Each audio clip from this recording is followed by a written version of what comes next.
Halo teman-teman semua, kembali lagi di channel Guru Jagoan.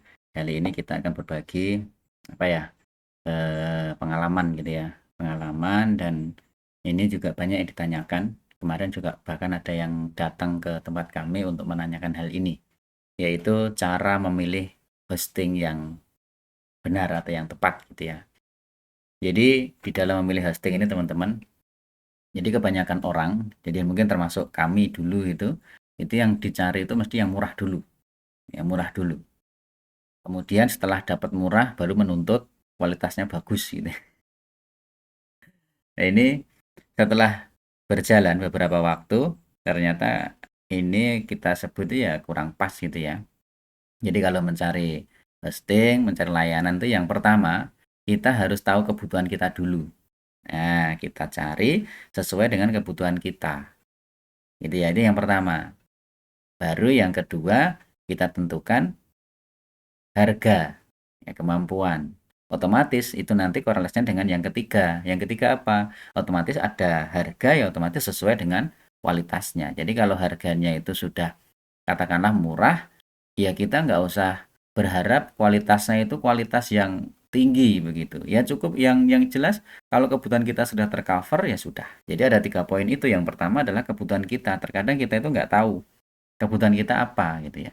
Kita mau mencari hosting itu untuk website, informasi, ataukah untuk sistem atau aplikasi, ataukah untuk apa ya penggunaan dalam cukup besar atau seperti apa?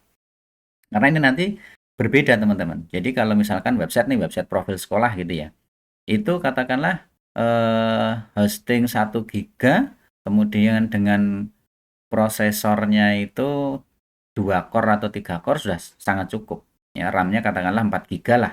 Itu sudah cukup kencang gitu. Cuma kalau kita nanti misalkan untuk ujian, ya ini beda lagi. Ya, beda lagi. Kemudian untuk sistem formasi misalkan beda lagi gitu kan. Nah, ini kita harus mengetahui kebutuhan kita dulu. Nah, kira-kira nanti apa website kita atau kegunaannya nanti hosting itu digunakan untuk intensitas penggunaan seperti apa. Tuh. Kemudian kalau misalkan teman-teman, kalau ini biasanya untuk yang ini sih ya, yang awam. Kalau insya Allah kalau yang teman-teman sudah memikirkan nanti support dengan Laravel nggak, support dengan apa namanya kode igniter nggak, PHP dan seterusnya itu teman-teman insya Allah sudah tahu lah itu cara memilih hostingnya. Dan di sini kebanyakan teman-teman dari yang awam ya terkait website, terkait pemrograman maupun dunia IT lah. Nah ini maka ini caranya, yang penting kita tahu dulu untuk apa. Ya, kalau untuk sekedar website sekolah ya insya Allah yang apa namanya yang kami sebutkan tadi sudah cukup gitu ya. Kemudian baru setelah kita tahu kebutuhan kita sesuai dengan kebutuhan, ya tinggal nanti kita menanyakan kita mampunya berapa. Ya, mampunya berapa. Baru kualitas itu kita nggak usah nuntut lah, nggak usah nuntut banyak gitu. Kalau kita mampu bayar tinggi, insya Allah kualitasnya juga lumayan begitu ya, meskipun tidak ada apa jaminan gitu. Nah, sekarang kita membahas mengenai kualitas. Nah, terus kualitas seperti apa yang kita apa namanya kita cari atau standar apa ya istilahnya itu? Ya udah ini cukup gitu ya. Sebenarnya standarnya itu gini. Yang pertama yang perlu kita ini ya, yang perlu kita lihat kualitasnya seperti apa adalah kualitasnya itu kualitas kelancaran daripada keberjalanan sistem itu atau website itu. Kalau apa namanya diakses nggak ada problem ya sudah cukup lah. Cari yang misalkan harganya terjangkau atau murah lah menurut kita. Terus kemudian yang penting websitenya jalan aja gitu, udah cukup gitu. Terus kemudian yang kedua, layanan, ya support. Ya, ini kalau misalkan kita ada apa-apa, kemudian misalnya ada error nih ya, kan namanya website kan terkadang ada error, error yang akibat dari penggunaan manusia atau mungkin akibat dari sistem yang kita nggak tahu. Nah, ini kita juga perlu mempertimbangkan. Ini kalau kita error, kemudian kita ngecat gitu ya, atau ngirim pesan, atau ngirim tiket, itu diresponnya cepat nggak? Gitu. Nah, ini yang perlu diperhatikan juga. Dan yang terakhir, adalah dukungan teknis. Dia mau bantu nggak? Nah, gitu. Kalau misalkan kayak saya sering itu kalau misalkan ini menangani sebuah sistem formasi ya, terkadang harus ada konfigurasi-konfigurasi dari PHP-nya.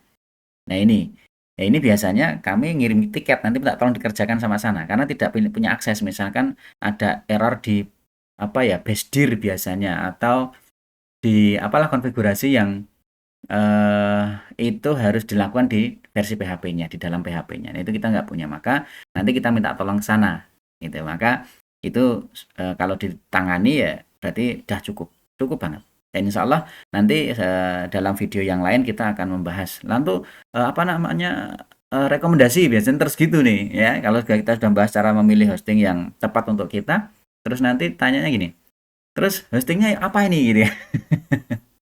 Ya bagi teman-teman yang ingin ya, lalu apa rekomendasi dari kami? Kami tidak merekomendasikan karena kami tidak tak kenal mereka semua, namun kami coba kasih tahu gitu ya, hosting mana yang saya gunakan gitu ya. Saya sejak 2016 itu sudah banyak pindah-pindah hosting ya, karena ya mungkin kalau saya itu pertama ya dari harga dulu ya, karena waktu itu saya belum tahu kualitas apa namanya, kebutuhan saya. Harga murah gitu ya. Terus kemudian baru merasakan, loh ini kok nggak ada tanggapan, terus ketika ada error sulit gitu kan.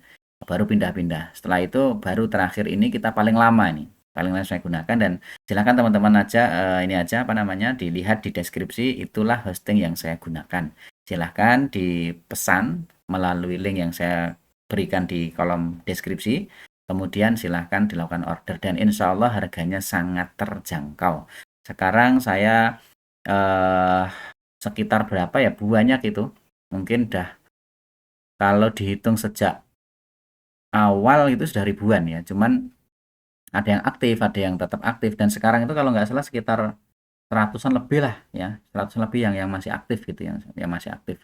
Dan ini kami gunakan di satu hosting itu gitu ya. Maksudnya di satu provider yang tentu banyak ini ya, banyak apa namanya, banyak server yang kita pesan. Tapi untuk apa namanya providernya saya menggunakan yang ada di kolom deskripsi. Silahkan teman-teman, itu cara memilihnya, dan teman-teman tidak harus, berarti saya bukan mengatakan yang saya gunakan yang terbaik, bukan, tetapi cara memilih saya itu seperti itu. Saya sesuaikan dengan kebutuhan saya nggak peduli orang lain mau mengatakan itu lebih baik, itu lebih murah dan seterusnya. Kalau saya, kalau kebutuhan saya sudah tercukupi, sudah terpenuhi dengan pilihan saya ini, ya sudah. Selama nggak ada problem ya insya Allah sudah cukup. Gitu ya teman-teman ya. Silahkan teman-teman bagi yang ingin menggunakan, mencoba lah, mencoba. Wong ada kok itu yang Rp1.000 kok, Rp1.000 bener, hanya sebulan gitu ya. Dan itu teman-teman bisa untuk mencoba kualitasnya, dan nanti bisa diperpanjang. Gitu ya, tentu kalau misalkan beli tahunan lebih murah. Itu terima kasih teman-teman, insya Allah nanti kita coba bahas bagaimana order, bagaimana apa namanya mendapatkan hostingnya. Terima kasih, sampai jumpa di video berikutnya. Selamat belajar, selamat mencoba, dan tetap semangat.